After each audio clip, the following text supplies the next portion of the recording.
안녕하세요. 이 땅의 일, 영성, 그리고 예술에 대한 통합된 그리스도교 관점을 소개하고 나누기 위하여 기독교 대한 선교교회 소금빛 교회에서 설립하고 후원하는 파이 미니스트리 통합 입문과정 2023년 성경은 드라마다의 1주차 온라인 나눔에 참여하신 모든 분들을 우리 주님께서 환영하십니다. 오늘은 성경은 드라마다 책에서 구분한 대로 첫 번째 서론에 해당하는 부분들을 함께 이야기 나누겠습니다. 그럼 제가 잠시 기도하고 시작하겠습니다. 거룩하신 우리 삼위 하나님을 찬양합니다. 2023년 성경은 드라마다 온라인 나눔 1주차를 시작합니다.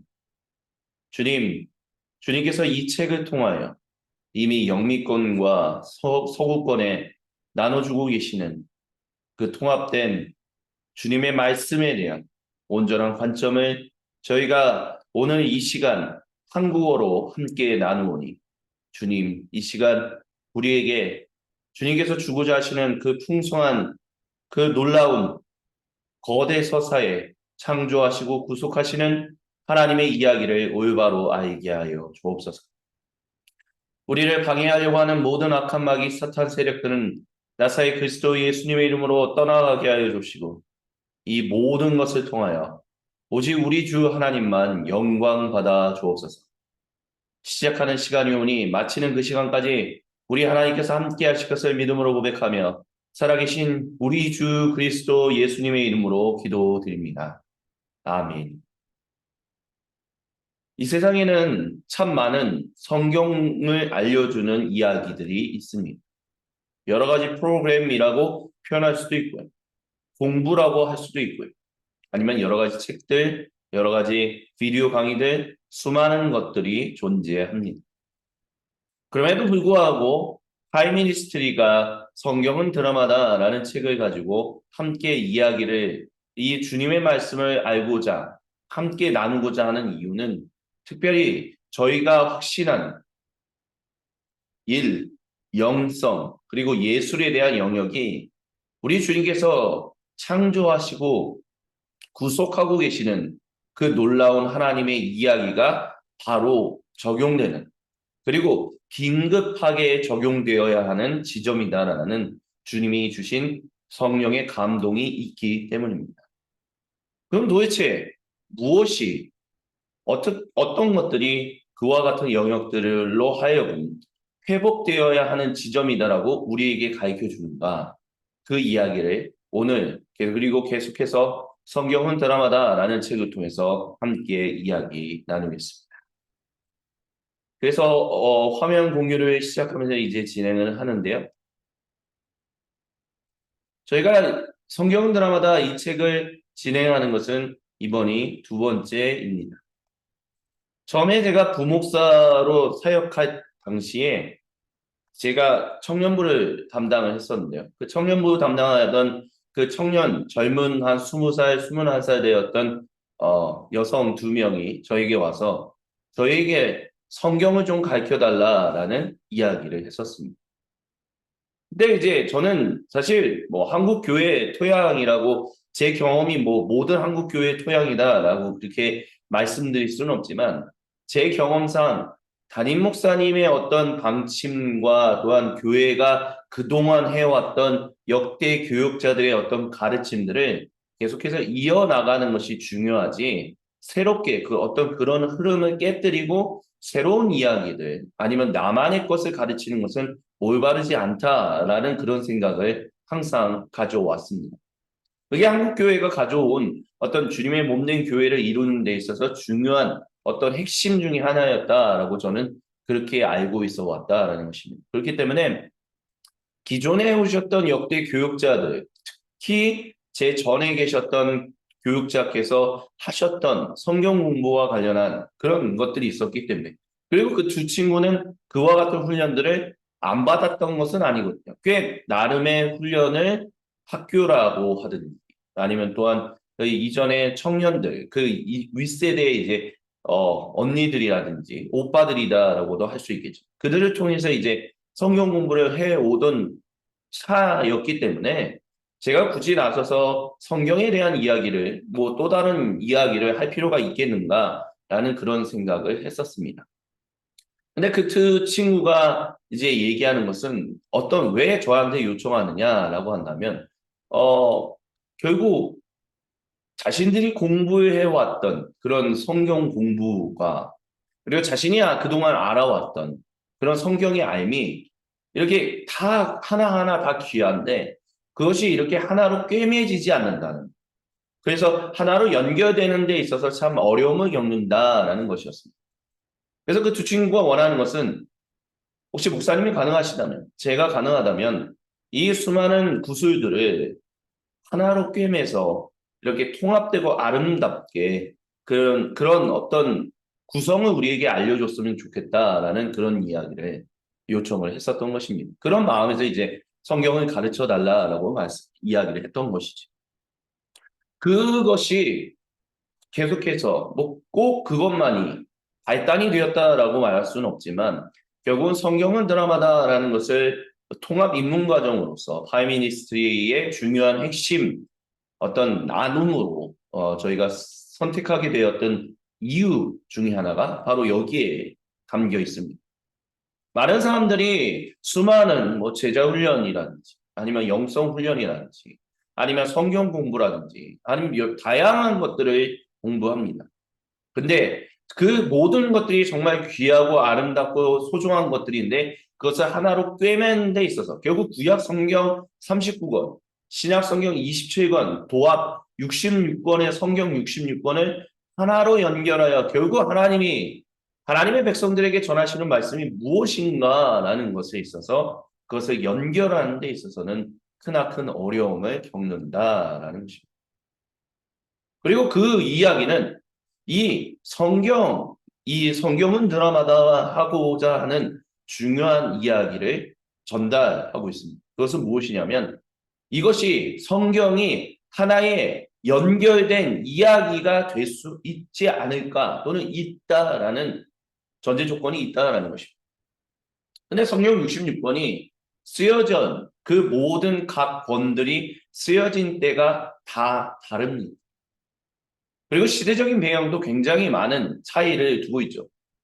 근데 그 모든 것들이 어떻게 하나로 연결될 수 있는가라고 했었을 때, 우리 주 하나님은 세상을 창조하신 분으로서, 또 세상을 유지하시고 세상을 그 회복을 완성케 하시는 분으로서 모든 시대의 사람들에게 하나의 통일된 웅장한 이야기, 즉 거대 서사로서의 당신의 그 사랑을 우리에게 가르쳐 주고 계십니다. 성경 드라마다는 바로 그것을 이야기하는 중요한 책입니다. 그래서 서론의 제목이 바로 웅장한 이야기로서의 성경이지. 저자들은 항상 이 이야기로 이 책을 시작합니다. 우리는 평생 어느 이야기에 의해서 형성된다라고. 지금 보여드린 이 그림은 성경 드라마다라는 책에도 나오는 그림입니다. 이제 새와 여우의 어떤 대화를 담고 있는 것이지요. 근데 이 그림만 놓고 보면 우리가 과연 어떤 것을 얘기하고자 하는가라는 부분에 있어서 정확하게 알 수는 없습니다. 지금 무슨 얘기냐라고 한다면, 이 그림 자체만 놓고 봤을 때 이 그림이 결국 무엇을 말하고 있고 거기에는 어떠한 스토리, 즉 이야기가 있는가라는 부분을 명확하게 설명하지는 않는다라는 것이죠. 근데 우리는 이 그림을 보는 것만으로도 어느 정도, 이 그림의 이야기는 바로 이런 것일 거야. 이 그림에서 새가 입에 뭘 물고 있다가 떨어뜨리는 이 모든 것들은 어떤 이야기를 담고 있는 그림일 거야 라는 것을 추측해 알 수 있습니다. 어떻게 알 수 있느냐? 그것은 이미 우리가 이 그림에 해당하는 이야기를 알고 있기 때문입니다. 그렇기 때문에 이 이야기 중에 클라이막스를 담고 있는 장면만 그림으로 보여준다 할지라도, 우리는 이미 우리가 알고 있는 이야기를 통해서 이 그림이 무엇을 보여주는, 어떤 장면을 보여주고 있는가라는 것을 정확하게 알 수 있다라는 것입니다. 결국은 뭐냐? 무엇을 얘기하고자 하느냐라고 했었을 때 우리가 이야기를 온전히 알고 있다면 그 부분에서 하나의 세세한 장면을 그냥 장면 하나만 놓고 보더라도 우리는 결국 그것이 전체 이야기의 어느 부분에 해당하는지를 분명하게 알 수 있다라는 것입니다.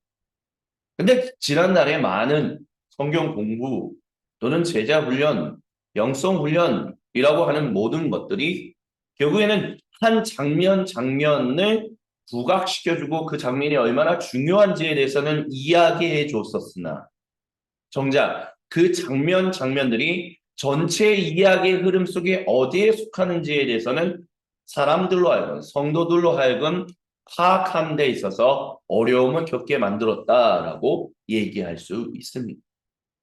그렇게 되면 성경이 이야기다라는 것, 하나님의 거대 서사다라는 것을 우리가 먼저 알아야만 성경 각 권에 있는 그 장면들을 우리가 어떤 장면을 펴서 보더라도 아니면 어떤 그림을 통해서 보더라도 그 장면 하나를 놓고 보더라도 이것은 바로 하나님의 전체 이야기 중에 바로 이 부분에 해당하는 거야 라고 그래서 이것은 무엇을 얘기하는 거야 라고 설명할 수 있을 것입니다.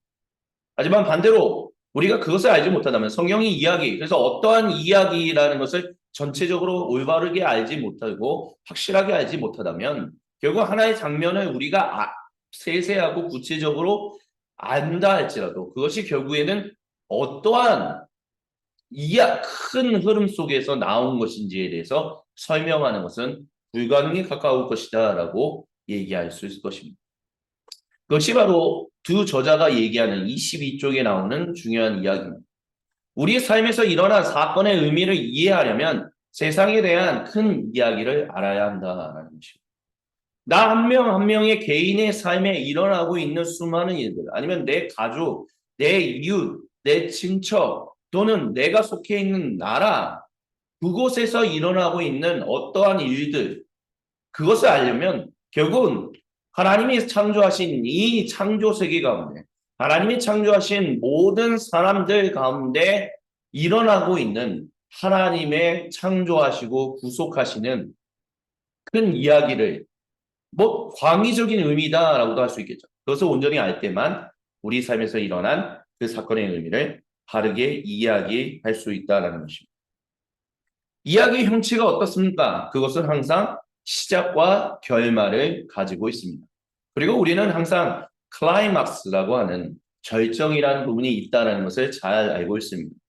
그래서 이 클라이막스가 결국에는 그 전체 시작과 결말 그리고 전개하고 결국에는 절정에 다다라서 결말에 이루는 모든 이런 구조들이 우리로 하여금 주제가 저것은 어떤 것을 얘기하고자 하는 거야.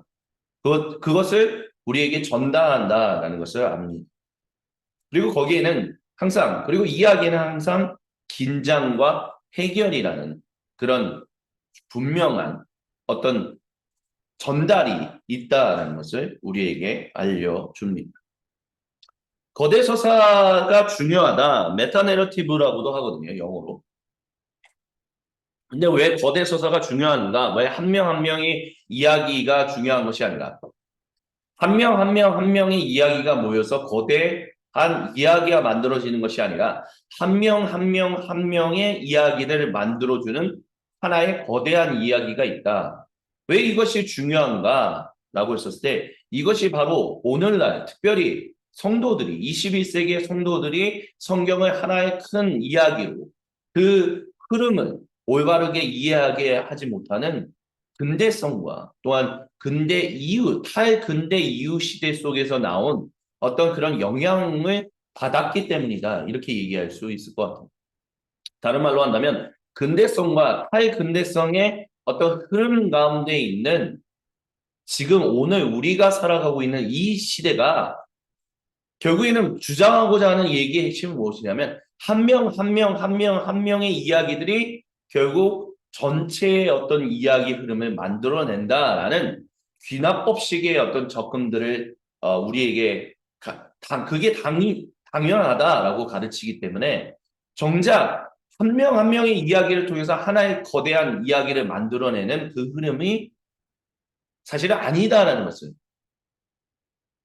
그래야만 진실로 모든 성도들이 하나의 거대한 이야기의 흐름 가운데서 내 이야기가 어디에 속해 있는가를 아는 분명한 어떤 말씀의 이해가 있기 때문에 성경 드라마다는 이 거대 서사의 중요성을 그래서 근대 시대와 탈근대 시대에서 정말 필요 없다라고 얘기하고 있는 그 거대 서사가 사실은 중요하다라고 이제 어쩌면 오늘날 시대와는 시대 상황하고는 역행하는 이야기를 우리에게 전달한다라고 얘기할 수 있을 것입니다. 하지만 이게 왜 그렇게 중요한가? 왜 많은 사람들이 생각하는, 특별히 대한민국, 우리는 동양권에 속해 있는 사람들이죠. 그렇기 때문에 우리는 동양 유교 문화가 어느 정도 남아 있습니다. 그렇기 때문에 서구 문화의 근간인 근대성과 탈근대성이 우리한테 크게 의미가 있는가? 이렇게 생각하는 분이 있을 수도 있습니다. 하지만 중요한 것은 우리나라는 굉장히 서구화된 동양 문화권이다라는 것을 기억해야 한다는 것입니다. 무슨 말이냐? 아무리 유교적인 문화를 가지고 있다 할지라도 그 문화에 우리는 서구의 특별히 근대성과 후기 근대성, 탈근대성이라는 그 영향을 지대하게 받고 있다라는 것입니다. 그것이 바로 레슬리 뉴비긴이 발견했던 일입니다. 레슬리 뉴비긴은 20세기 중반에 거의 인도에서 주님의 말씀을 증거하던 선교사이었습니다. 근데 인도라는 것이 이제 힌두교죠. 힌두교는 이제 다 문화, 근데 단순히 힌두교만 있는 것이 아니라 거기에는 그리스도인들도 있었고, 또한 불자들도 계셨고, 그리고 이슬람, 무슬림들도 함께 있었습니다. 굉장히 다원화되어 있는 사회인 거죠. 굉장히 계급 제도도 분명하게 있고, 그래서 거기서 주님의 복음을 이제 증거하다가 이제 자신이 나이가 들어서 더 이상 인도에서 복음을 증거하기가 어렵게 되었다라고 했었을 때 레슬리 뉴비기는 이제 영국 사람으로서 자신을 파송해 줬던 영국으로 다시 돌아갔습니다. 근데 그가 처음 파송받고 이제 다시 이제 은퇴해서 인도에서의 선교 사역을 은퇴하고 다시 영국으로 돌아간 그 30년의 기간 동안 영국 사회가 달라져 있다는 것을 발견했습니다. 그것이 무엇이냐라고 한다면 자신이 파송받을 때에는 그리스도교 사회, 기독교 나라, 그리고 기독교인들 이것이 거의 대부분 다수를 차지하는 어쩌면 단일 문화권, 단일 사회였다.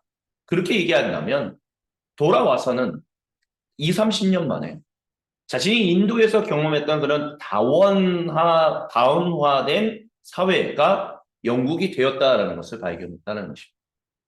그래서 레슬리 뉴비기는 주님의 복음이 필요한 것은 단순히 인도라든지 그런 지역들만이 아니라 이미 기독교화, 그리스도교화 되었었던 이 나라들, 즉 유럽, 영국, 또한 미국 이런 유럽 이런 땅들이다. 여기가 다시 한번 재복음화가 되어야 한다. 근데 이렇게 다원주의라는 꽤 오랜 시간 동안 그리스도교의 문화권 가운데 깊이 영향을 받고 있었던 이 나라가 이제 다시 한번 다원화된 사회로 또한 다원화된 문화로 변경하게 되었는데 이런 가운데서 우리는 주님의 복음을 다시 어떻게 받아들여야 하고 어떻게 전달해야 하는가라는 부분에서 기념비적인 책, 즉 다원주의 사회에서의 복음이라는 책을 썼다라는 것입니다.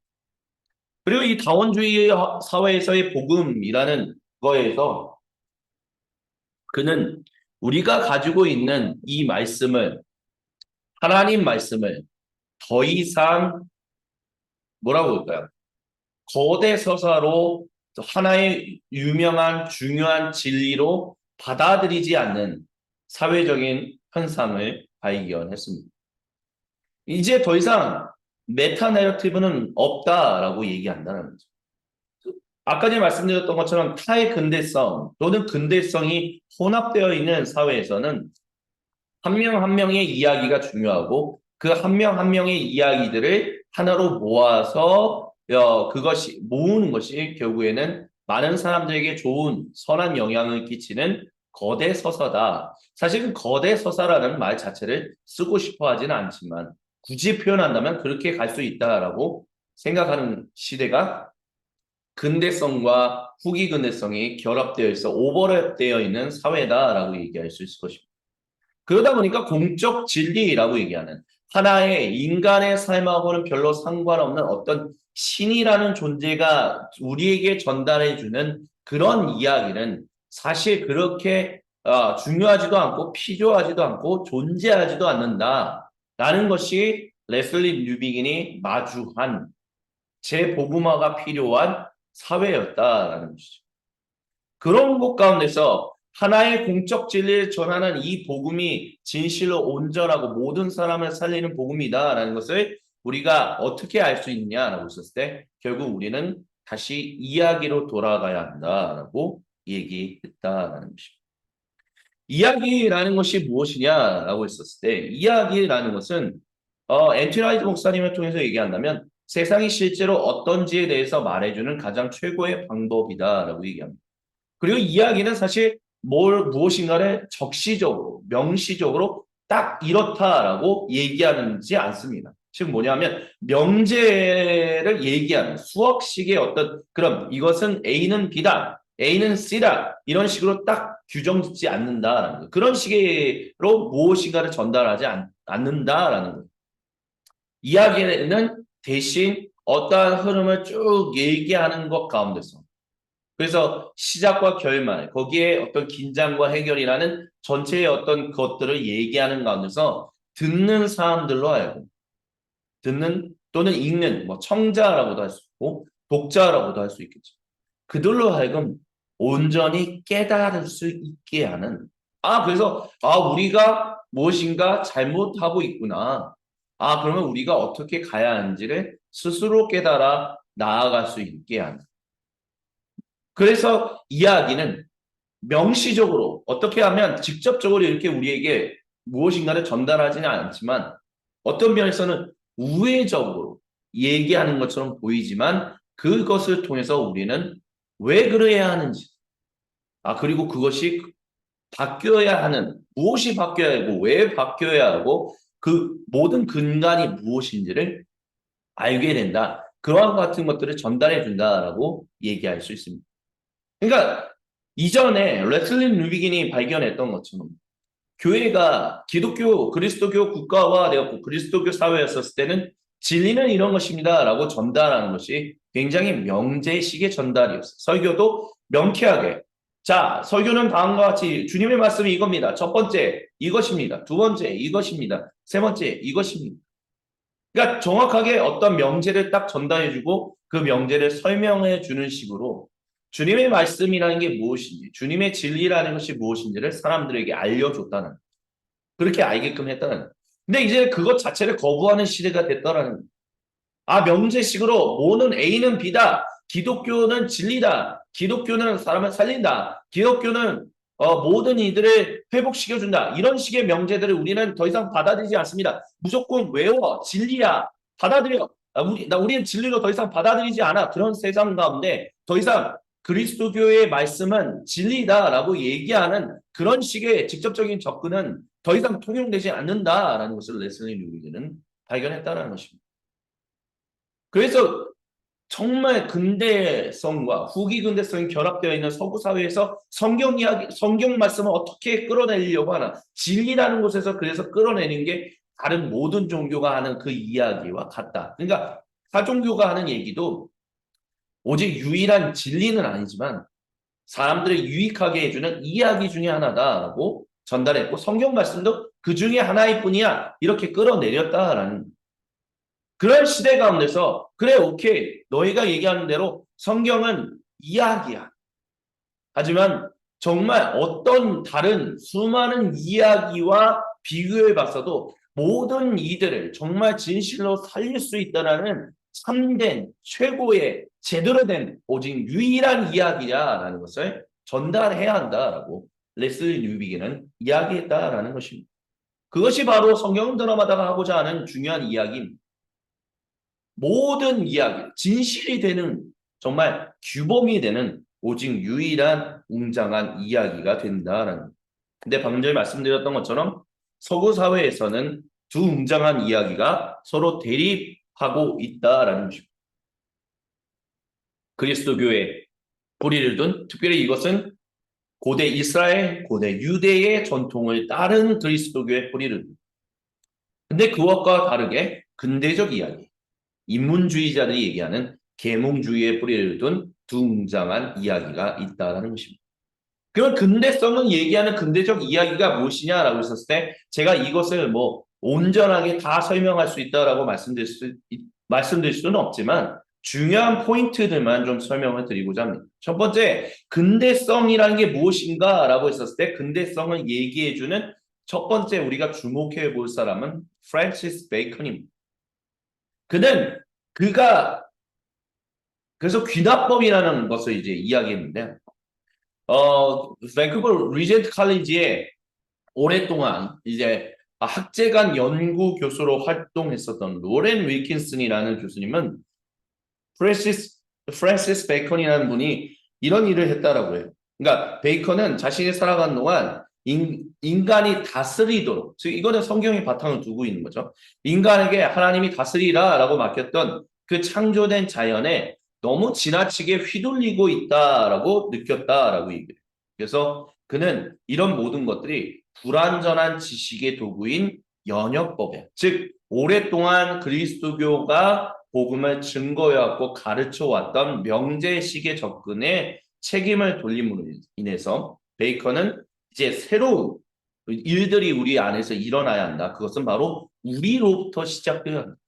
즉 뭐냐? 신이 세상을 이렇게 창조했고 신이 인간을 이렇게 하라고 했는데 그런 가운데서 그 중세 이전, 그러니까 중세 시대 때, 근대 이전에는 너무 신은 우리에게 이와 같은 것들을 하길 원한다. 즉, 신 중심의 사고 가운데서 여러 가지 얘기들을 하고 그것에 맞추어서 사람들이 살아가려고 하다 보니까 결국에는 어떤 뭔가 더 나은 삶, 더 나은 인생, 온전한 어떤 사람답게 살아가는 일들이 이루어지지 못한다라고 보았다. 그래서 프랜시스 베이컨은 이제는 반대로 신으로부터 시작하는 것이 아니라 우리 인간들로부터 한번 세상의 이야기를 펼쳐가 보자라고 얘기했다는 것입니다.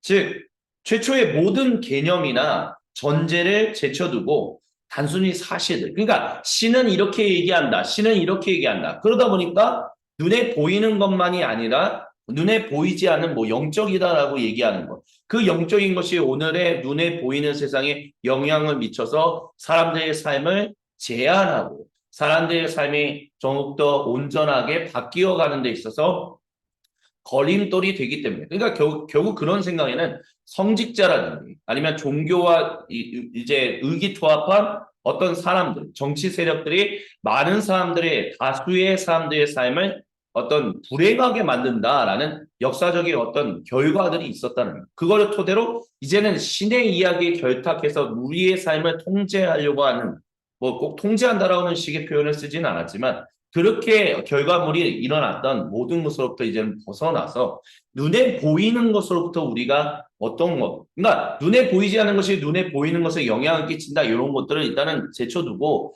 눈에 보이는 것을 제일 먼저 우선시하며 살아가자. 그러면 정말 참된 진리, 올바른 진리를 분별하고 그래서 이 세상이 올바르게 그리고 참 모두에게 행복한 그런 삶을 전달해 줄 수 있는 사회로 변모하게 될 것이다. 이렇게 베이컨은 생각했다라는 것입니다. 그래서 이제 귀납법적인 어떤 접근을 이제 얘기했던 사람이 바로 프랜시스 베이컨이다라고 얘기할 수 있습니다. 그리고 근대성을 발현하는 데 있어서 또한 중요한 사람 중에 한 명은 바로 르네 데카르트입니다. 데카르트는 수학에서 발견한 종류의 어떤 확실성을 확실성은 모든 지식에 대해서 확립하기를 바랐습니다. 그리고 그는 자명한 진리, 그러니까 귀납법적인 어떤 베이컨이 얘기했던 그런 귀납법적인 접근을 통해서 자명한 진리에 이를 때까지 모든 것을 의심하는 것이 중요하다라는 거예요.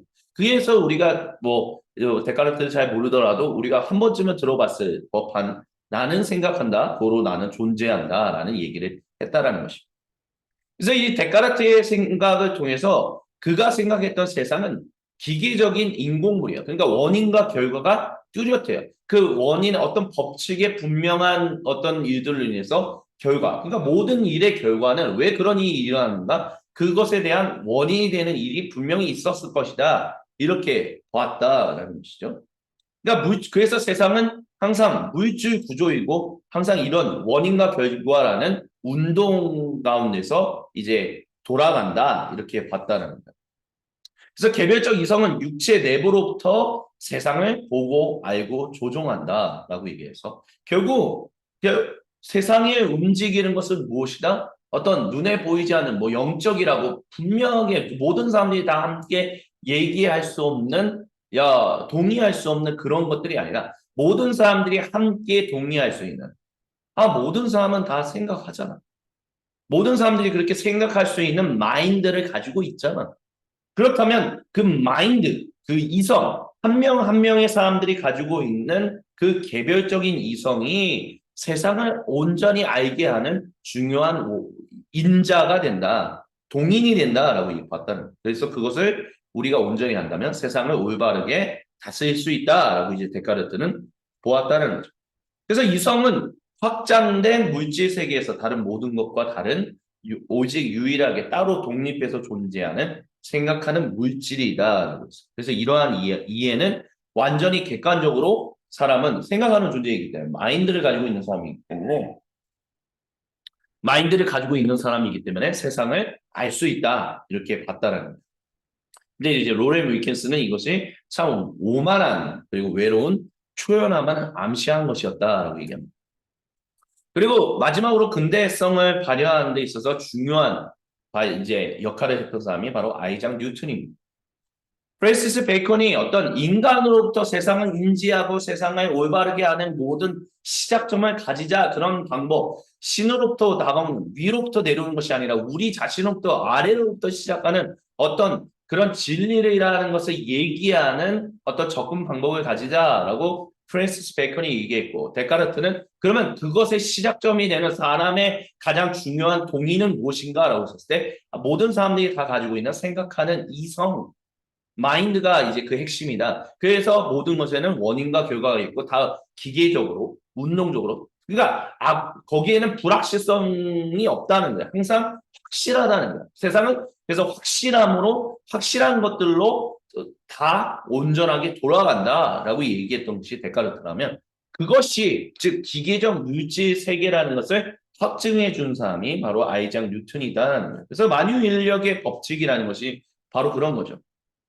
운동 법칙과 중력의 정확한 공식을 부여함으로써 물질 세계의 기계적 특성에 대한 데카르트의 확신을 이제 확증해준 사람이 되었다는 거예요. 그래서 일종의 시계공이 이제 시계를 만든 것처럼 시계공이 의도해서 시계를 만들어서 이렇게 돌아가. 그래서 그러면 그렇게 돌아가는 것처럼 별과 행성의 운행에 대한 그의 상상은 다음 세대, 즉 이제 근대 시대의 근대 사회의 어떤 그것을 상상을 포착하여 이제 세상은 그래서 신과 같은 이제 인간의 이성은 하나님과 같은 신과 같은 것으로 이제 그 위치를 차지했다 이렇게 얘기할 수 있을 것 같아요.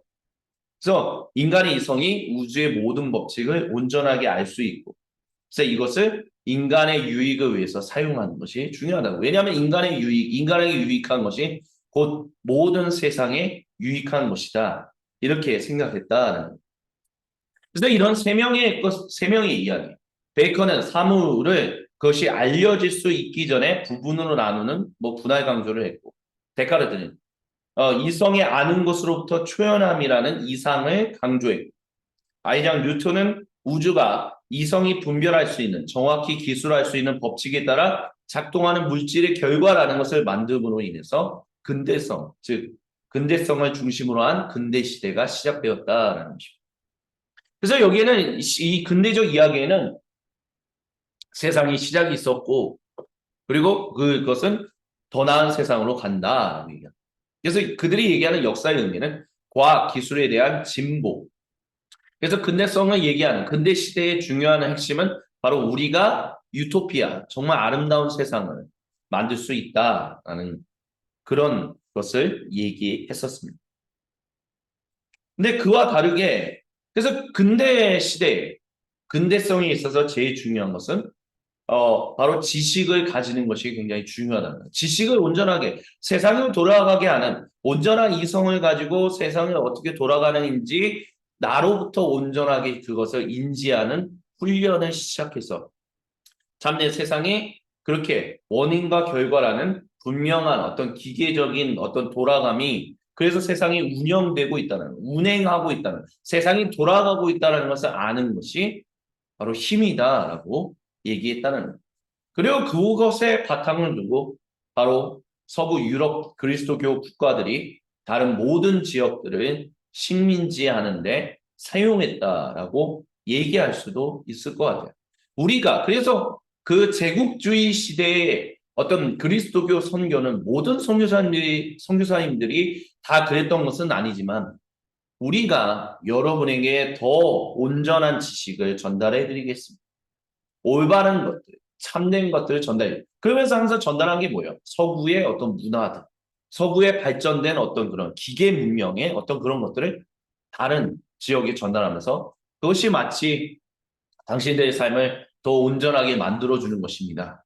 이런 식의 어떤 위로부터 아래로 내려오는 것 같은 우월함에 바탕을 둔 어떤 그런 선교 방식들을 취했었다라는 것이죠.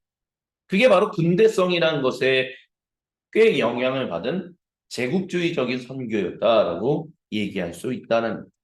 하지만 그런 유토피아적인 인식들이 결국은 어떻게 되었냐라고 했었을 때 서구 이야기, 이 근대성, 우리가 참된 이런 어떤 기납법적으로 그리고 또한 모든 것을 의심함으로 해서 기계적으로 세상이 법칙으로서 잘 돌아가고 있다. 그래서 이것을 우리가 온전히 알고 우리의 삶에 적용하면 모두가 다 온전하고 행복하게 살아갈 수 있는 유토피아의 세상을 만들 수 있다라고 얘기했던 그것은 제1차, 제2차 세계대전을 겪으면서 그렇지 않다라는.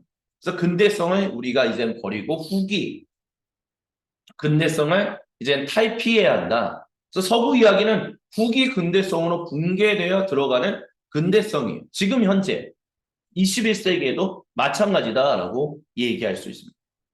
그러면서 이제 후기 근대성에서 이제 등장하는 중요한 후기 근대성이라는 것을 얘기하는 데 있어서 가장 중요한 것은 바로 해석학이 등장했다는.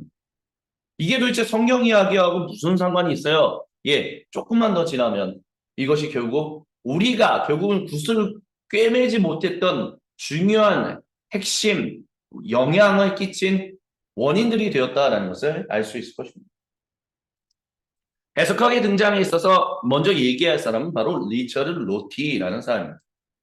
이 철학자는요, 무엇이 진실한가에 대한 연구인 인식론이 본질적으로 진리라는 것이 한다는 그릇된 개념에 근거한다라고 주장하며 해석학이 중요하다라고 말한 사람입니다. 그러니까 근대성이라고 얘기했던 프랜시스 베이컨이라든지 아이작 뉴턴이라든지 아니면 르네 데카르트라든지 이런 사람들은 그래도 진리라는 게 있다. 모든 사람들을 온전하게 전하는 뭐 그리스도교가 얘기하는 신이 얘기하는 참된 진리가 있다. 그것을 어느 정도는 뭐 배제하고 싶어하고 뭐 좀 거부하고 그런 것이 있었다 할지라도 어쨌든 세상을 움직이는 공적인 진리가 있었다라고. 그래서 그것을 어떻게 우리가 인식할 수 있을 것인가를 그것을 하기 위하여 근대성이라는 것을 발현시켰다라고 얘기할 수 있어요. 그러니까 근대 시대에는 아직도 세상을 올바르게 만들어주고 세상을 아름답게 만들어줄 수 있는 하나의 진리가 있었다라고 얘기합니다. 근데 그런 진리를 얘기했던 사람들이 결국 일으킨 게 뭐냐? 세계 대전이었다는 거예요. 수많은 사람들이 죽고 그 그리스도교 국가였던 근대 시대의 핵심이었던 유럽 국가는 완전히 피폐해졌다는 거예요. 그러면서 이제 유럽의 철학자들이 만들어내기 시작한 것이 무엇이냐면 진실하다, 무엇이 진실하다라고 그것을 온전히 탐구한다는 그 진리를 탐구하는 그것 자체, 그 전제부터가 틀렸다라는 거예요. 그렇기 때문에 이제 우리에게 필요한 것은 왜 어떤 것들이 뭐 세상에서 어떤 것들이 돌아가고 있는 수많은 것들이 돌아가고 있는 것들을 올바르게 알게 하는 그리고 그것을 올바르게 이제 사람들에게 이제 전달해 줄 수 있는 해석학이라는 게 이제는 중요하다라고 얘기했다.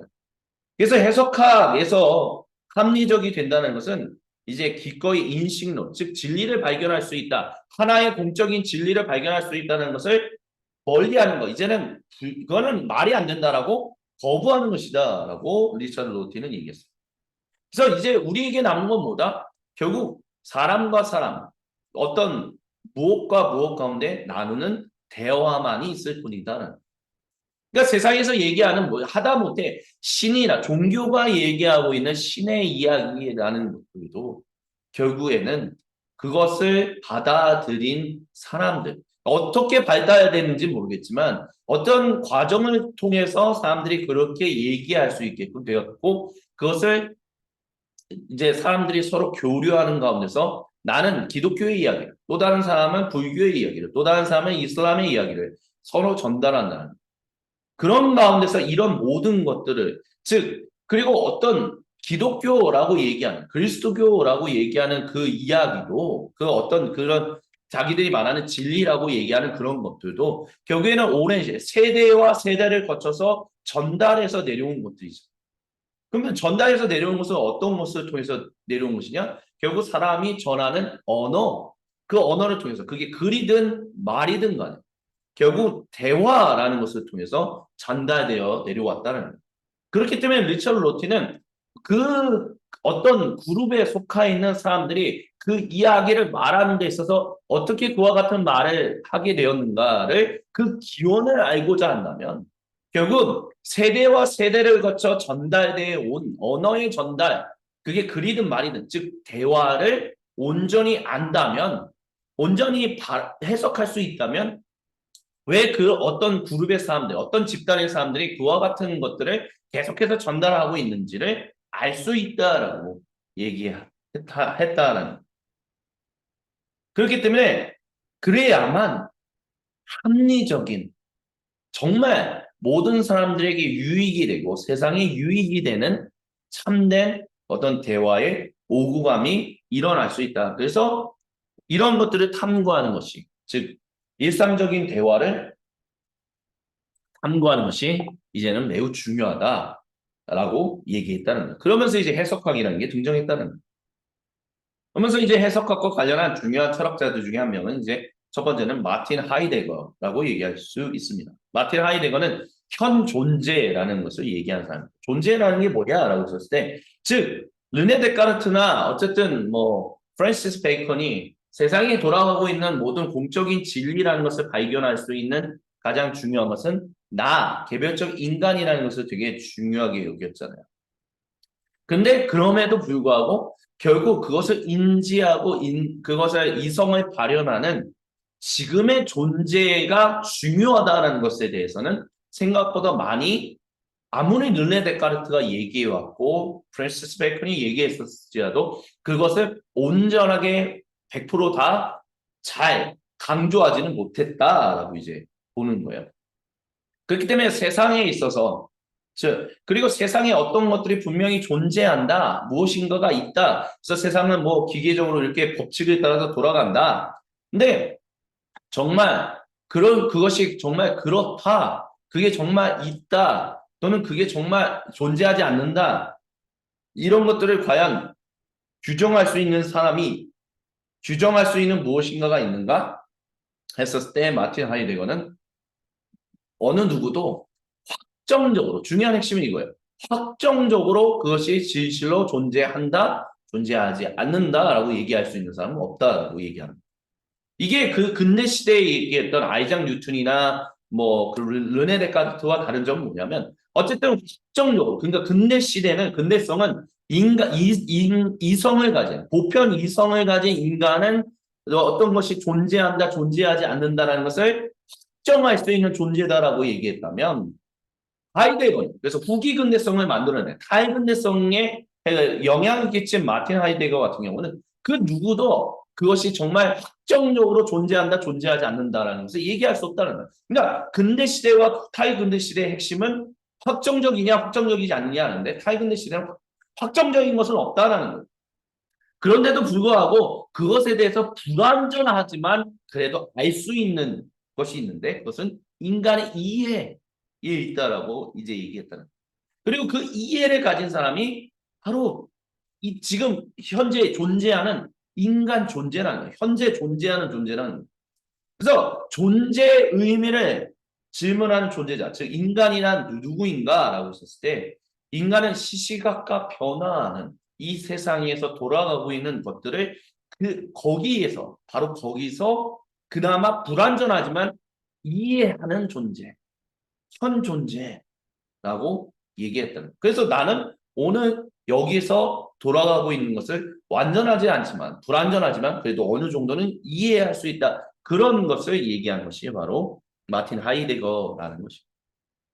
그리고 이제 두 번째 사람, 탈근대성과 관련해서 해석학과 관련해서 중요한 영향을 끼쳤던 두 번째 사람은 바로 한스 게오르그 가다머입니다. 가다머에게 진리는 어떤 방법을 통해 얻어질 수 있는 그러니까 어떤 진리가 있어서 고정된 실체로서 그것이 우리에게 온다? 아니면 우리가 그 근대 시대에도 고정된 실체, 진리라는 게 있고 그것을 우리가 우리로부터 시작해서 탐구해 나갈 수 있고 그래서 온전한 진리, 진리가 아닌 것과 참 진리인 것을 구별할 수 있다. 이런 식의 접근을 했다면 이제는 그런 진리라는 것은 그런 것이 아니라 진리는 역동적인 인간 경험의 역사성으로부터 나오는 이해의 산물이다. 진리라는 것은 결국 사람이 현 존재로서 이해하고 하는 수많은 것들의 산물, 결과물일 뿐이다. 그래서 이 가다머가 했던 얘기의 핵심에서 우리가 기억해야 할 것은 무엇이냐면 결국 언어라는 것이 중요하다라고. 그러니까 예를 들어서 아까 전에 말씀드렸던 것처럼 그리스도교를 얘기해보죠. 그리스도교가 진리다. 그래서 이 진리는 이런 것입니다. 라고 얘기해오는 오늘날의 얘기를 왜 그렇게 형성되었는가. 그런 부산물, 결과물이 어떻게 나왔는가. 그 이전 시대의 어떤 대화, 세대와 세대 간에 그것을 전달하는 어떤 그것이 글이든 아니면 구전이든 언어를 통해서 대화를 통해서 전달됐다라는 거 말씀을 드렸잖아요. 그 대화를 통해서 전달되었던 수많은 것들이 그러면 그것을 이전에 전달했던 윗세대가 있는 거잖아. 뭐 책이더라도. 그것이 전달되어서 이제 이것을 받아들이는데 그러면 책을 쓴 저자가 있고 또는 구전으로 전달했다고 하면 구전으로 전달한 구전의 어떤 누군가가 이제 말한 화자가 있겠죠. 근데 구전으로 화자가 무엇인가 전했고 어떤 저자가 글을 통해서 그것을 전달했을지라도 그것은 결국에는 그것을 듣는 청자와 그것을 읽는 독자가 그것을 받을 때는 그들이 가지고 있었던 어떤 이해의 어떤 지평과 그것을 받아들이는 사람들이 받아들이는 지평에 어떤 융합이 일어나서 새로운 것들이 계속해서 이렇게 뭐라 그럴까요? 나오게 된다? 그게 바로 그래서 그것을 온전하게 이해하는 것이 우리가 그나마 세상이 돌아가고 있는 방식을 불완전하게나마 알 수 있고 많은 이들에게 유익을 끼칠 수 있는 중요한 핵심이다. 라고 가다마는 얘기했다는. 그래서 해석자인 독자가 중요하다라고 가다마는 얘기하면서 자신이 있는 세계의 지평에서 이전 시대의 사람들이 전달해온 본문을 다룬다라는 거죠. 그리고 본문 그 자체도 저자가 썼었을지라도 어떤 성경 말씀을 예를 든다면 성경의 저자가 어떤 책을 성경의 그 권을 썼다 할지라도 그것이 전달해 오면서 이제는 그것은 저자의 손을 떠나서 그 책 그 자체, 그 권 그 자체, 그 성경 그 자체로 자신만의 어떠한 이해를 또한 담고 있다는. 그래서 그 두 지평, 그 본문의 지평과 독자의 지평. 그래서 저자가 전달하고자 하는 화자가 얘기하고자 했던 것들이 시대가 지나가다 보면 그것은 바로 의미를 상실하게 되고 그것을 전달했던 내용과 그것을 받아들이는 독자 간의 어떤 그 지평의 융합만이 이제 일어나게 되는데 그 가운데 그것을 이해할 때 그래서 올바른 우리는 세상이 돌아가고 있는 방식들을 불완전하게나마 이해할 수 있는 어떤 근간이 생긴다. 그러므로 인해서 많은 이들에게 유익을 끼칠 수 있는 어떠한 것들을 우리는 해석해내고 적용할 수 있다. 뭐 이렇게 얘기했다라고 볼 수 있습니다. 그래서 이런 해석학들을 통해서 이제 사람이 다른 삶을 살아야 한다라고 주장한 철학자들의 첫 번째가 프란시스 프리드리 니체인데 이제는 니체는 신이 죽었다라고 이제 얘기했죠. 그러니까 이제 이런 해석학이 등장, 즉 지금 현존하는 존재인 인간이 바라보고 말하는 이야기가 고정적으로 진리가 존재한다라고 말하는 것보다 훨씬 더 중요하다라고 말하는 마틴 하이데거나 가다머 같은 사람들이 등장함으로 인해서 더 이상 이제 서구 문명, 하나님의 영원한 실제라는 거에 대해서 관심을 갖지 않게 되었어요. 그래서 그런 대표적인 사람이 프리드리히 니체인데, 그래서 이제 절대적이고 고정적인 진리, 그 고정적인 진리가 위로부터 온다라는 게 근대 이전 시대였고, 우리는 그 진리를 온전하게 바로 분별할 수 있기 위해서 인간의 이성을 활용해서 그것을 탐구해야 한다라고 했던 게 근대 시대라면, 그런 모든 것들이 쓸데없다라고 얘기하면서, 즉 절대적이고 고정적인 진리는 이제 필요 없다, 사라진다. 그래서 이제 그러면 그런 진리가 사라졌다면, 오직 하나의 참된 공적 진리라는 게 사라졌다면, 오직 무엇이 참되고 옳은가를 살피는 사람들의 해석이 중요할 때 뒤따라 중요하다라고 인식되는 것은 무엇이냐면, 자신의 이제는 외부의 기준을 따라 막 영향을 받아서 이렇게 살아야 하나 저렇게 살아야 하나 영향을 받아서 하는 것이 아니라 스스로 담대하게 이것이 참되고 올바르고 그래서 많은 사람들에게 유익이 되는 것이다. 그래서 참된 정말 외부 이야기에 휘둘리지 않고 자신의 그 내면으로부터 온전하게 올바르다라는, 참되다는 것, 많은 이들에게 유익하다라는 것. 절대적인 건 아니죠. 상대적이지만 그래도 이것이 유익을 끼칠 수 있다는 것을 확신을 품고 살아가는, 담대하게 살아가는 강한 사람들은 되어야 한다고 이제 얘기하면서 니체는 이제 초인이라는 말을 사용했다는 거예요. 그러니까 이 더 이상 그러니까 신은 죽었다라고 표현했던 것은 무엇이냐면, 하나님은 죽었다라고 얘기한 것은 하나님이라는 존재가 이제 더 이상 우리에게 영향을 끼치지 못한다는 거예요. 왜? 이미 그것을 거부해 버렸지 않았냐? 공적 진리라는 게 없다라고 하지 않았냐? 공적 진리라는 게 없는데 그 공적 진리를 전하는 하나님이라는 존재가 있다라고 얘기하는 것이, 나누는 것이 무슨 의미가 있느냐? 의미가 없다는 거예요.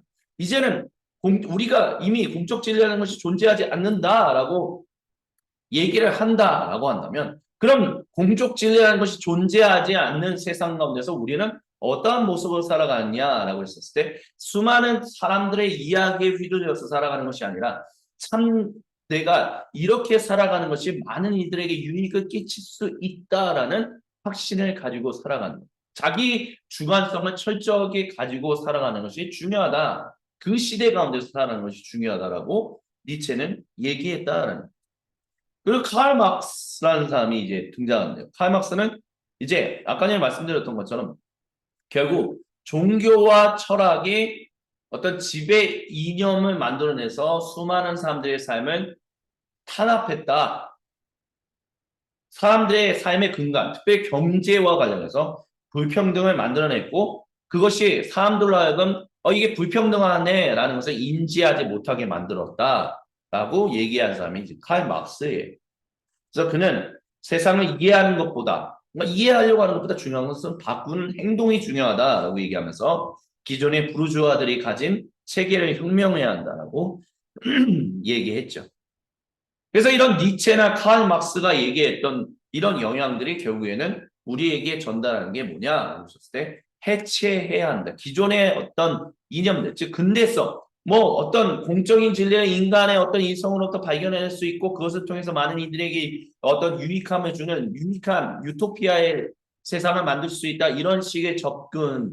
하나의 무슨 공적 진리가 얘기해왔던 근대 이전 시대든 근대 시대든 간에 이런 모든 얘기는 이제 다 공적 담론은 해체해야 한다. 그거는 우리에게 더 이상 유익하지 않다. 이제 그렇게 얘기하는 거예요.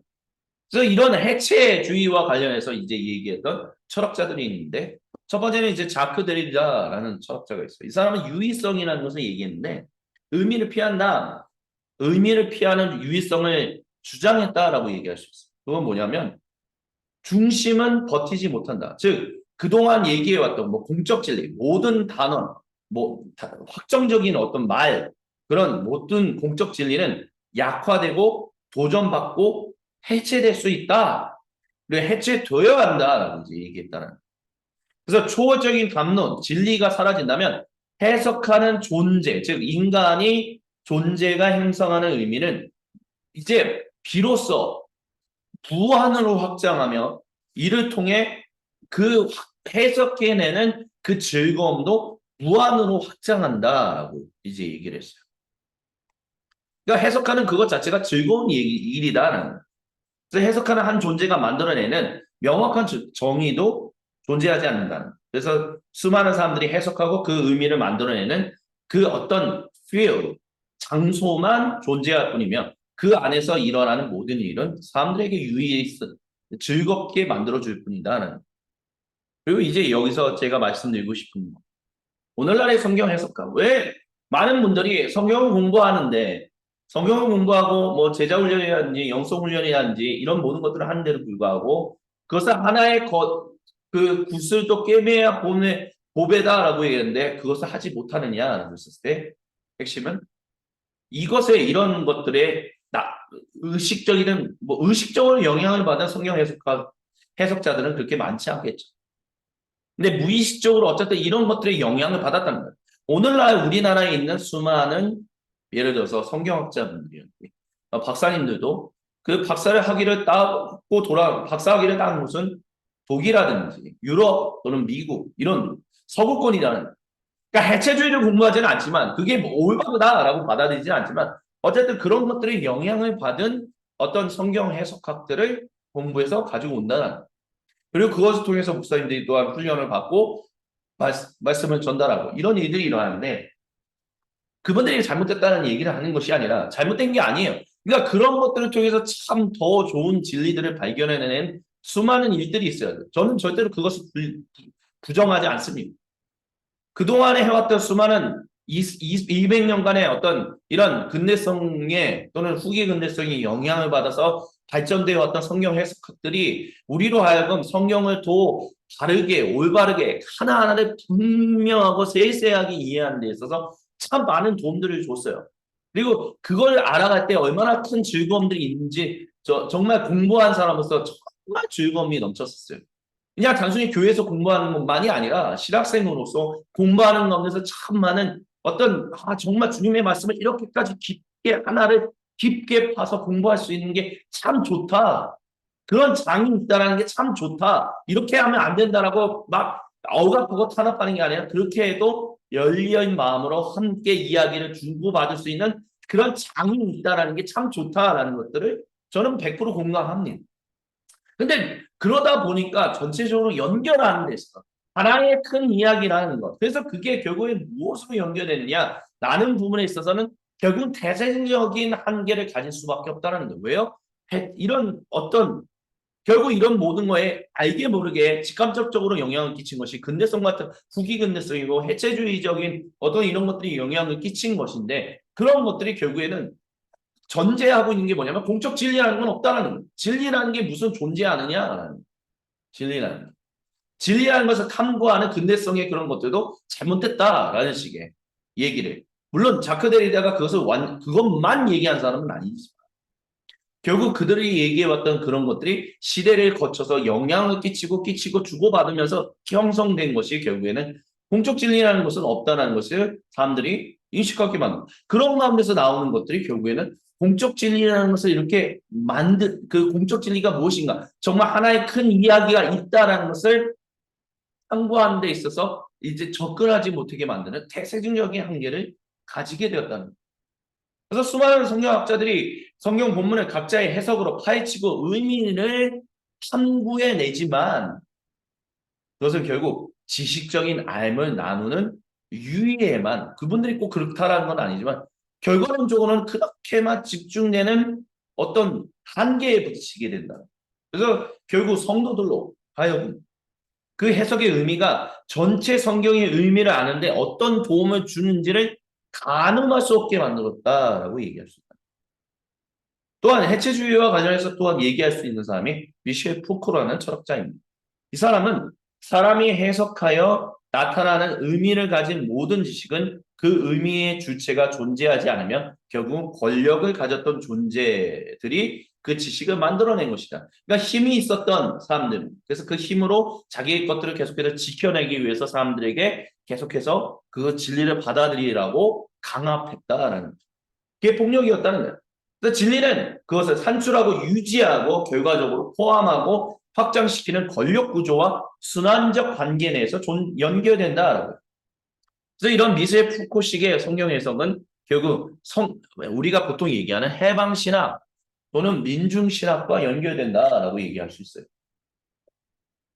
성경에 나오는 모든 말씀 아니면 지금 헤게모니라고 보통 얘기하는 예를 들어서 민중신학이라고 얘기한다면 한국의 그 기독교, 개신교가 얘기하는 어떤 중요 담론이라고 얘기하는 헤게모니는 결국 권력자들과 관련 맺어서 그 당시에 권력자들은 누구예요? 1960년대, 70년대 권력을 가지고 있었던 사람들을 얘기하는 거예요. 그것과 연결돼서 성경의 말씀이 이런 것이다라고 얘기했다는 거예요. 그게 결국에는 그래서 민중들을 탄압했다고 보는 것이 민중신학이라는 거죠.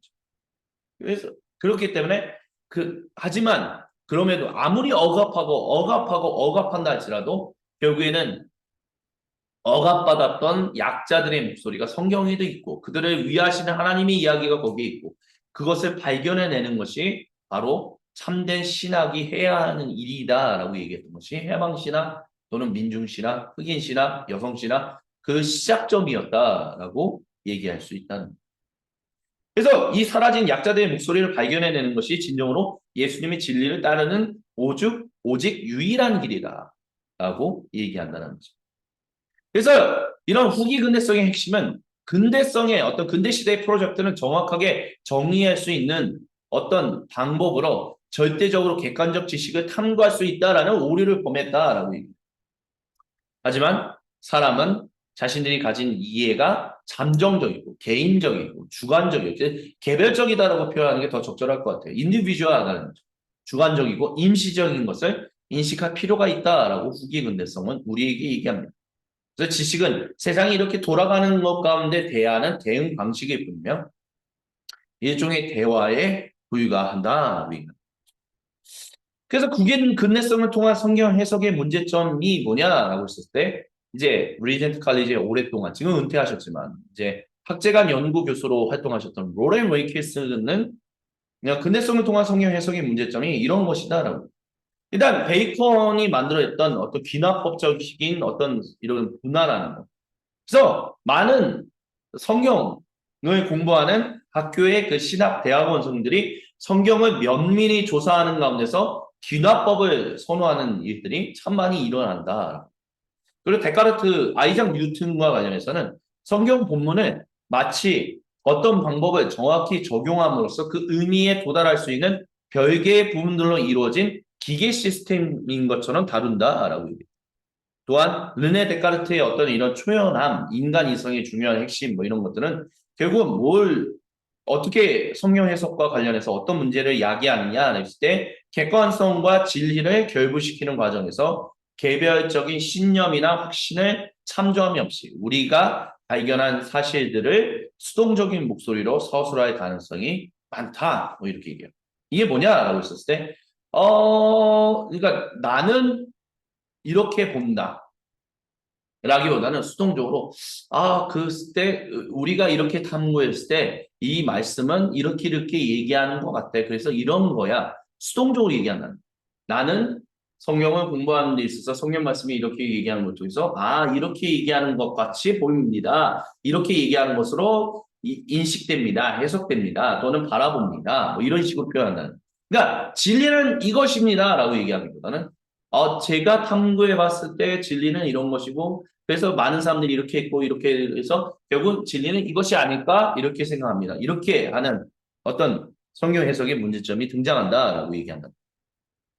또한 후기 근대성을 통한 성경 해석의 문제점은 뭐냐면 의미의 막연한 흐름을 통한 다양성과 차이를 강조하는 그 유의가 결국 사람들로 하여금 성경을 이해하는 데 있어서 더욱더 혼돈에 빠지게 만든다는.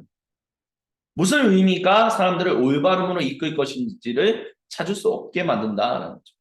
또한 미셸 푸코식의 어떤 지배 세력이 만들어내는 지식을 거부하고 혁명을 일으켜 모두의 참된 자유를 일으켜야 한다라고 말하는 이런 식의 후기 근대성의 접근은 결국 성경 말씀을 지배와 저항이라는 단순한 이분법적인 이데올로기, 즉 이념으로만 해석하게 만든다는.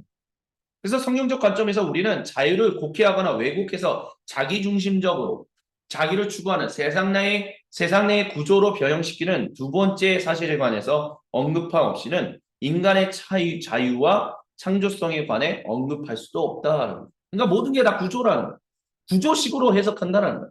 그러니까 이렇게 자기의 권력을 가지기 위해서 성경을 이렇게 해석했고 그런 구조를 만들어냈고 그것이 정치 세력과 결탁해서 많은 사람들을 억압하는 구조가 되었다. 그래서 결국에는 그 구조가 문제다. 그 구조를 바꾸면 모든 사람들의 삶이 해방될 거고 좋아질 것이다. 이런 구조식의 접근을 하는데 정작 성경이 오랫동안 하나님이 우리에게 오랫동안 말씀해 오셨다라고 말씀해 오셨던 사람의 마음이 문제다. 한 명 한 명이 개인의 마음이 결국 변화되어서 하나님과 친밀한 새 언약의 바탕을 두고 친밀한 인격적인 교제를 해서 새로운 존재로 회심하여 나아가야 한다라는 식의 접근을 아예 원천적으로 차단해 버린다.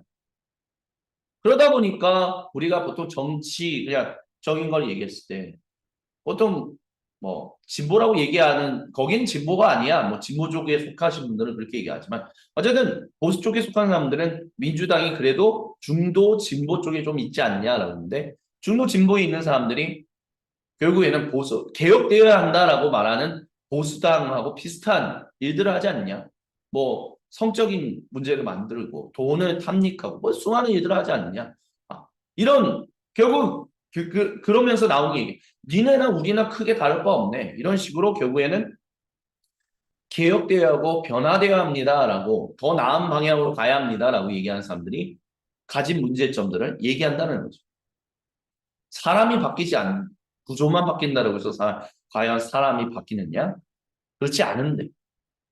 이런 후기 근대성을 통한 성경 해석은 구조가 바뀌면 사람이 당연히 바뀔 수 있다는 식의 막연성을 가지고 얘기한다는 거죠. 그러다 보면 결국 정말 그래서 그들이 지배계층에 가면 과연 올바른 세상을 만들어낼 수 있냐라고 했을 때 그렇지 못하다라는 것을 우리는 참 많이 발견하고 있다는 거죠. 이게 바로 근대성과 후기 근대성이 가지고 있는 성경의 이야기, 성경을 바라보는 데 있어서 우리가 구슬을 꿰매지 못하게 만드는 걸림돌들이 되었다는 거예요. 그렇기 때문에 성경의 이야기를 우리가 온전히 알기 위해서는 창조, 타락, 구속이라는 이 메타 내러티브를 알아야 한다라고 저자들은 얘기합니다. 그래서 성경적인 기독교는 성경만이 우리 세상에 대한 진정한 이야기를 말한다라고 얘기한다. 그러면 성경적 이야기가 뭐냐라고 했었을 때 그것은 시작부터 결말에 창조하심으로부터 새 창조라는 결말이 있는데 거기에 그리스도의 십자가의 죽으심이 있다는 거죠. 그것으로 인해서 하나님 나라가 도래했다라는 것입니다. 그래서 그리스도교의 목적은 세상 전체에 대한 한 이야기를 제공하는 것입니다. 그것이 공적 진리입니다라고 엔티라이트. 이 책에서 매우 중요하게 다루는 성경학자인 엔티라이트가 그렇게 얘기했습니다. 왜 이렇게 오랜 시간 동안 물론 짧게 다루기는 했지만 왜 그래도 오랜 시간 동안 성경은 드라마다라는 책을 이해하는데 성경에 대한 이 얘기를 하는데 왜 철학자들의 얘기를 했느냐라고 했을 때 방금 전에 말씀드렸던 것처럼 우리는 교차로에서 살고 있기 때문에 그렇습니다. 대한민국에 살아가고 있는 모든 그리스도인들도 이 근대성, 후기 근대성으로 붕괴되어 들어가는 근대성에 영향에서 자유로운 사람은 단 한 명도 없습니다.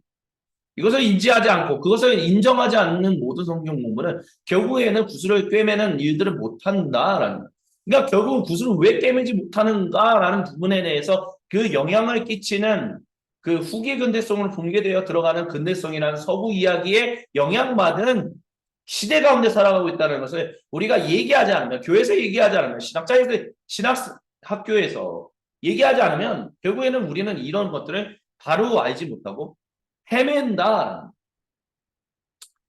앨리스터 맥킨타이어는 저는 오직 한 질문에 대한 대답을 할 수 있습니다. 나는 무엇을 해야 하는가? 만약 제가 그 선결 문제에 대답할 수 있다면 말입니다. 어느 이야기에서 나는 한 부분으로서의 나를 찾을 수 있는가라는 것을 이야기했었습니다. 예, 결국 나라는 존재가 어디에 있는가라는 것은 나 개인으로부터 시작되는 것, 그리고 그것을 뭐 탐구하고 해체하고 이런 것이 아닌 결국에는 이 세상을 구성하고 나를 거기에 부르셔서 나를 거룩하게 하시고 나와 함께 하시는 임마누엘 하나님이라는 그 전체 이야기 가운데 내가 지금 여기 속해 있다는 것을 온전히 알 때만 나는 무엇을 해야 하는가라는 것을 온전하게 알 수 있습니다. 레슬리 뉴비기는 우리가 인간의 삶을 이해하는 방법은 우리가 가진 인류 이야기에 어떤 신념을 가지고 있느냐에 달려있다라고 했습니다. 그래서 질문하는 거예요. 제 삶의 이야기가 한 부분이라는 그 속해 있다라는 그 한 부분에 속해 있는 정말 진짜 이야기는 무엇일까? 이것을 다시 한번 관심을 가져야 한다라고 얘기했습니다. 성경은 한 중요한 핵심은 이겁니다. 한 하나님이 자신의 한 단위 백성을 불러내셨다. 그게 바로 구원입니다. 예수님이 행하셨던 구속이라는 이게 무슨 의미인가? 성경을 드라마단을 통해서 쭉 살펴볼 수 있게 될 것입니다. 힌두교의 어떤 교사, 이제 종교 지도자인 마딘나스라는 분이 이런 얘기를 했다는 겁니다. 자신이 힌두교인으로서 성경을 읽을 때 성경이 우주 역사에 대해 참으로 유일무이한 힌두교하고는 완전히 다른 유일무이한 해석을 가지고 있다는 것을 발견한다.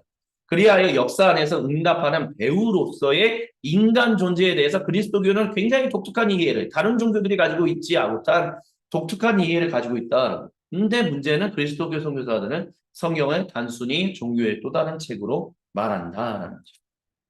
여러분, 유진 피터스 목사님이 얘기하는 것을 우리가 기억하실 수 있었으면 좋겠습니다. 성경은 우리 인간의 힘으로 통제할 수 있는 것이 아닙니다. 하나님의 일하심으로 인간의 통제를 벗어나 엄청나게 제멋대로 뻗어나가는, 하지만 우리가 바라봤을 때 제대로 제멋대로 뻗어나갈 뿐이지 하나님의 다스리신 가운데서는 하나님의 통치하신 가운데서는 그 통일된 질서 가운데 광대한 서사를 펼쳐 보이시고 우리를 그 안으로 초대하고 계십니다. 그게 바로 유진 미터스 목사님이 메시지 성경을 번역한 중요한 핵심입니다.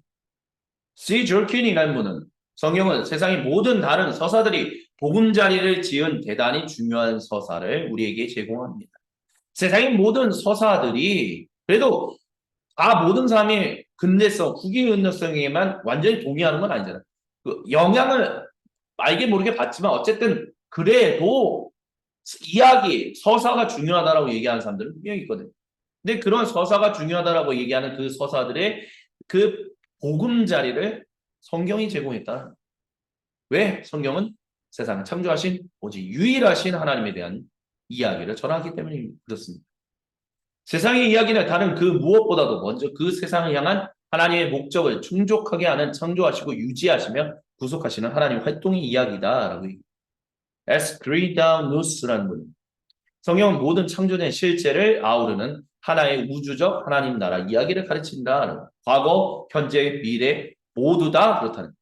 그래서 성경 역사의 비전은 온 힘을 다해 시간의 시작 너머로 확대하며 마지막 날로 향한다는. 그래서 하나님이 전하시는 역사, 참된 역사의 성경적 비전, 첫 창조 때부터 새 창조까지 지속되며 모든 창조된 실제들을 아우른다라고 이야기를 합니다. 우리가 교차로에서 살아간다는 것을 잊지 마십시오. 서구 사회에서는 약간의 성경 이야기가 후기 근대성으로 붕괴되어 들어가는 근대성에 속해 있습니다. 하지만 그것을 해방시키는 것이 그렇지 않다는 것을 얘기하는 것이 중요하다는 거죠. 모든 이야기는 성경의 이야기에 형성됐다는 것을 우리가 받아들여야 합니다. 만약 성경이 작은 파편으로 흡수되었다면 이는 문화적 이야기로 흡수되었을 것이고 우리의 삶 전부는 성경 이야기보다는 우상 숭배적인 문화적 이야기에 의해 형성될 것이다 라고 저자들은 얘기합니다. 그렇기 때문에 제가 아까 전에 말씀드렸던 유대 그리스도교적인 고대 이스라엘부터 유대교로 내려오는 그리스도교적인 이야기가 매우 중요하다라고 얘기했어요. 왜냐하면 고대 이스라엘부터 유대교라고 얘기하는 이 흐름 가운데서 비록 그들이 속해 있었던 주변 문화하고 영향을 주고받으면서 살았지만 결국은 그들은 한 하나님, 단일 하나님의 단일 백성이라는 그 이야기를 지켜왔고 그것이 마침내 예수님을 통해서 이루어졌다라고 얘기했던 것이 그 이야기가 그 약속이 성취되었다라고 얘기하는 사람들이 바로 그리스도인들이기 때문입니다. 그래서 성경적 드라마를 한다면 이렇게 나눌 수 있어요. 하나님이 그분의 나라를 창조하셨고 그 안에서 반역이 있었지만 하나님 나라의 회복에 대한 약속이 있어서 이스라엘의 사명과 선교가 생겼고 그 약속이 마침내 성취되어서 하나님 나라가 회복되었다는. 그래서 이제는 하나님 나라를 모든 세상이 맛볼 수 있게 전시되었다. 그게 교회의 사명과 선교라는 거예요. 지금 우리가 살아가고 있는 시대가 바로 그 시대라는 거예요. 그리고 마침내 하나님 나라가 완성하는 창조 타락 구속 완성이라는 이 거대 서사가 바로 성경의 드라마다 이야기다라고 저자들은 얘기한다는 것입니다. 그래서 이 이야기는 우리에게 하나님의 목적을 분명하게 드러내고 우리를 초청하며 참여시킵니다. 한 이야기를 제공하고요. 계속해서 펼쳐지는 풍부하고 다양하며 질감이 살아있는 성경의 이야기를 우리에게 전달합니다. 하나님의 이야기를 전달하는 거죠. 성경은 다양한 문학적인 장르들이 분명히 있습니다. 시도 있고요. 아니면 명시적인 어떤 계명을 담고 있는 그런 건들도 있고요. 또는 여러 가지 예언서, 뭐 다양한 장르들이 있어요. 하지만 각각 장르가 하나님의 한 이야기에 들어맞다라는 것을 우리는 이 책을 탐구하면서 또한 성경을 읽으면서 발견할 수 있게 될 것입니다. 우리가 각각 다른 부분만을 만지고 거기만 너무 탐구하는데 몰입하다 보면 결국에는 장님이 코끼리를 만지고 난 다음에 코끼리는 이런 거야. 아닌데 내가 코끼리는 이런 서로 만진 부분을 통해서만 코끼리는 이렇다 저렇다 전체를 얘기하는 그런 잘못된 결론에 다다르게 되고 더 큰 전체를 놓치게 될 것입니다. 과도하게 극심하고 강한 큰 목소리로 자신의 의견을 말하며 긴 시간 동안 논쟁한 힌두의 장님들은 각자는 부분적으로 맞는 이야기를 했지만 모든 것은 잘못되었다라고 얘기했었습니다. 또한 성전, 성당 봤을 때 성경을 우리가 바라보는 데 있어서 중요한 출입구는 성경의 이 드라마의 성경은 드라마다의 두 저자는 언약과 하나님 나라라고 얘기해요. 언약과 하나님 나라는 하나님 이야기를 온전히 이 하나님의 거대 서사를 이해하는 데 있어서 바르게 이해하게 하는 같은 문인가 동일한 문인가 아니면 완전히 다른 문인가 이런 얘기가 있습니다. 그때 저자들은 이렇게 얘기해요. 언약은 하나님이 역사 속에서 자신의 계획을 실행해 나아가실 때 자기 백성과 맺으신 특별한 관계를 말하는 단어가 언약이고 하나님 나라는 자기 백성 그리고 결국 온 창조 세계를 통치하시는 것에 대한 것을 말한다. 그래서 이것을 바라본다면 하나의 동일한 실체를 조금 다른 방식으로 다루는 동전의 양면이 바로 언약과 하나님 나라지 결국엔 언약과 하나님 나라는 하나님의 거대 서사, 창조, 타락, 구속, 완성을 보여주는 동일한 어떤 동일한 실체를 조금 다른 방식으로 다루는 양면이다라고 얘기합니다. 그래서 우리는 이렇게 살펴보게 될 겁니다. 하나님이 그분의 나라를 세우시고 하나님 나라 안에 반란이 왕이 이스라엘을 선택하셨고 그 가운데 제2성전 시대라는 끝을 기다리는 하나님 나라가 있었고 그러면서 마침내 왕이 오셨고 왕에 대한 소식을 전파하며 왕의 귀환을 기다리고 있다라는 이 창조하시고 구속하시는 온 세상을 향한 한 하나님의 단일한 구원의 이야기를 우리는 살펴보게 될 것입니다. 그리고 이것을 살펴보면 결국 우리는 우리가 있어야 할 삶의 자리가 어디인가, 우리를 부르시고 초청하신 그 삶의 자리를 발견하게 될 것입니다. 그 발견 가운데서 파이미니스트리는 오늘 하나님의 구원을 창조하시고 구속하시는 일의 가장 중요한 핵심 영역들이 일, 영성, 그리고 예술이라고 얘기하고 있는 것입니다. 이것으로 성경은 드라마다 2023년 온라인 나눔 첫 번째 시간을 함께 진행했습니다. 철학자들이 이야기를 했지만 이 설명들이 그 철학자들의 모든 것을 설명한 것은 아니다라는 것을 이해해 주시기를 바랍니다. 이런 이해들을 통해서 이와 같은 영향들, 결국은 우리가 구슬을 꿰매내지 못하는 서두에 말씀드렸던 것처럼 두 명의 젊은 여성들이, 여학생들이 성경 말씀, 하나님 말씀을 하나로 온전히 알 수 있는 그런 통합된 가르침을 혹시 나눠주실 수 있다면 가르쳐 달라고 얘기했다. 수없이 성경을 공부해 왔는데도 불구하고 그렇게 얘기했던 중요한 이유가 된다라는 것을 우리가 함께 이해하기 위해서 철학자들의 이야기를 살폈다는, 근대성과 후기 근대성이 무엇인지에 대해서 살폈다라는 것을 기억하셨으면 좋겠습니다. 예, 그러면 다음 이 시간에는 창조와 관련한 주님의 말씀을 함께 탐구하며 계속해서 주님의 그 광대한 그 서사에 함께 들어가시겠습니다. 제가 잠시 기도하고 마무리하겠습니다. 거룩하신 하나님, 성삼위 하나님을 찬양합니다. 주여, 우리에게 주신 이것들을 바로 알 수 있는 거룩한 지혜가 우리 안에서 넘쳐날 수 있도록 우리가 살고 있는 시대를 온전히 알고 하나님이 우리에게 전하시는 그 카이로스, 그 임마누엘 하나님을 우리가 온전히 바라볼 수 있는 정말 참된, 정말 진짜인 구슬을 꿰맨 구슬을 가지고 있는 놀라운 아름다운 하나님 백성들로 우리가 더욱더 성숙할 수 있도록 주여 우리와 구체적으로 함께하여 주옵소서. 이 시간에 참여하신 모든 분들의 주님께서 복 주심을 믿음으로 선포하며 모든 영광을 우리 주님께 올려드립니다. 감사합니다. 예수님의 이름으로 기도드립니다. 아멘. 감사합니다. 그러면 다음 주에 계속해서 창조의 이야기로 함께 뵙도록 하시겠습니다. 수고하셨습니다.